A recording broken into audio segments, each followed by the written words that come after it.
in Detroit's historic bankruptcy trial. We're learning more about how Michigan Governor Rick Snyder will testify in this eligibility trial. And some serious questions whether the city negotiated with creditors before going into bankruptcy in July.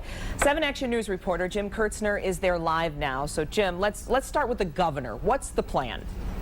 He will be here Monday afternoon. He will take the stand at 1 o'clock.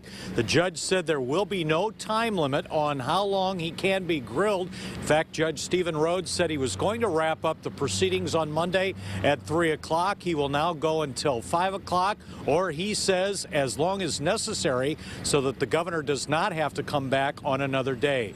Now, one way Detroit can be stopped in this eligibility phase is to prove city officials did not negotiate in good faith with creditors before going into bankruptcy in July. On the stand this morning, a financial analyst who testified he was in negotiations with city employees, retirees, and unions in July, but he is not an officer of the city, and he was powerless to do any deals. He also discussed how selling city assets, art over at the Detroit Institute, the water department, Joe Louis Arena, City Airport, would raise cash. He says cash is cash, and that can help creditors, but it does nothing to revitalize the city.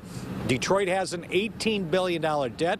Pensions of city employees, retirees, some 20,000 are underfunded by $3.5 billion. That figure is in dispute here in a hearing this just still going on here at the noon hour. And here's a key date, November the 13th. That's the date the judge has set for attorneys to brief on this eligibility phase. So we will not know until middle December whether Detroit can proceed in bankruptcy court. We're live downtown. Jim Kurtzner, 7 Action News.